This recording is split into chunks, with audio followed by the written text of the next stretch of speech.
So magagawa tayo ng deep mold construction. Ito construction kasi sa rooftop construction sa ano to kung bubong na hagdanan, ginawa namin slab construction. Para hindi gumapang tubig construction, naglagay tayo ng deep mold construction. Ayan, lagay tayo deep mold construction. PVC na dimidya ginamit ko construction. Ayan, ganito lang ang construction yan. Ayan, ganyan isa-isa lang construction ba.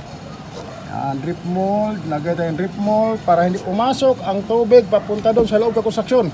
Parang pinakakanal niya ang construction ba. Kasi minsan mga construction, sa mga kapwa natin ng construction, minsan nakakalimutan paglagay ng drip mold. Ang ginagawa lang construction, tinatabas. Mahirap kaya magtabas ng construction sa ilalim ng slab, malikabok. Kaya ginagawa natin, ayan, mayroon tayo ginilalagay ng construction. Yan dapat ang tamang ano niyang construction. Maglagay ng drip mold para pagtanggal ng construction, mayroon ng kanal sa ilalim ng construction. Dapat ganoon sa mga kapwa ko dyan, mga baguhan sa pag-slab na pinakadulo ng ating ilalim ng ating construction, lagyan natin ng drip mold. Kahit sa mga beam construction, sa mga panabi, sa tabi ng beam yung halimbawa nakahang, nilagyan ko ng drip mold para ang tubig hindi pumapasok sa loob.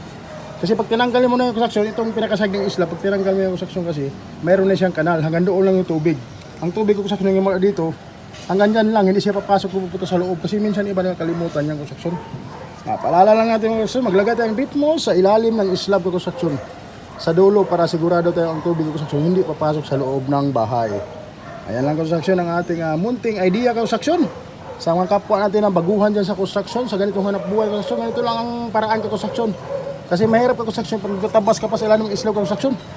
Tapos ngayon construction, siyempre ipapakuan natin yung construction isa-isa. Papakuan natin itong construction, pakuan natin maliit yung construction yan.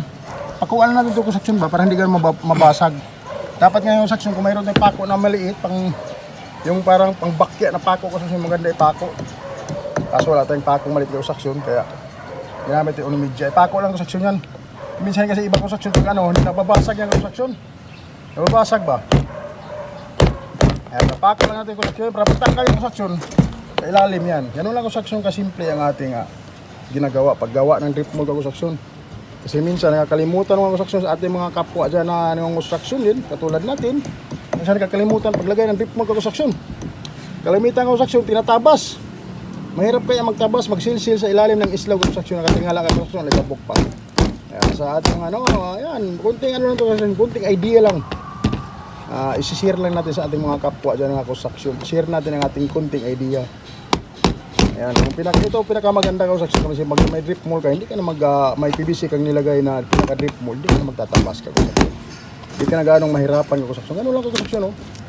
Ang ginawa ko construction, pinakadulo, 3-3 lang yung construction. 3-3 lang ang inano ko na spacing. Ayan, ganito lang yan. Ating mga kapwa dyan. Sana may natutunan ng construction sa ating mga video na to. Makatulong sa ating mga kapwa dyan. Ayan, construction, no? Ito isa kasi construction, slab yan. Ito pinakadulo ng bubong. Pinakabubong sa hagdanan ng construction, no? Para yung tubig ng construction hindi papasok doon, papunta doon sa ilalim. Kasi harang nandito construction yan. Kasi magkaroon ng kanal to. Pag tinanggal kasi natin ito construction, maging kanal na yan siya. Ayan, construction. Ating mga kapwa dyan, ito lang ganito ka lang construction, simpleng-simple lang. Kung wala naman kayong PVC, construction, pwede naman siguro kung kahit ano na lang may kasi basta bilog. Kasi pinakakanal yan. Kung anong mayroon kayong available dyan, PVC o electrical pipe o water pipe.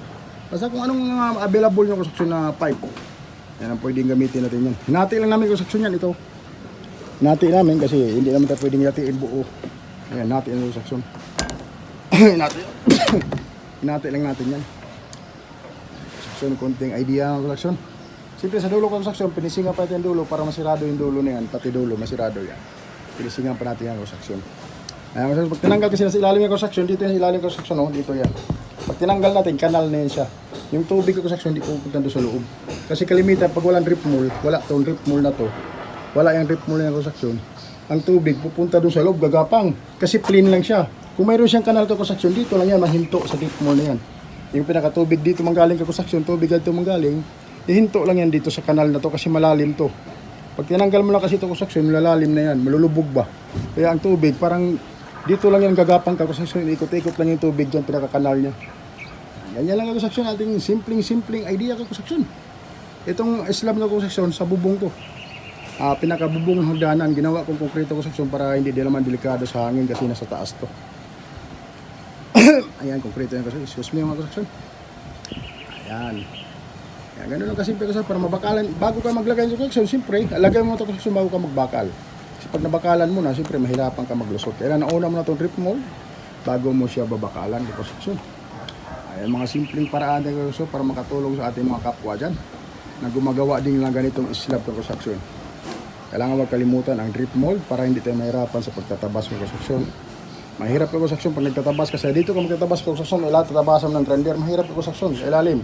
Alikabok, maaari ka pa maaksidente. Ayan, hanggang dito lang ang video ating construction, medyo mahaba na. Ito yung ating drip mold, simpleng tips sa ating mga baguhan dyan sa mga construction. Ayan, bye bye mga construction. I love you.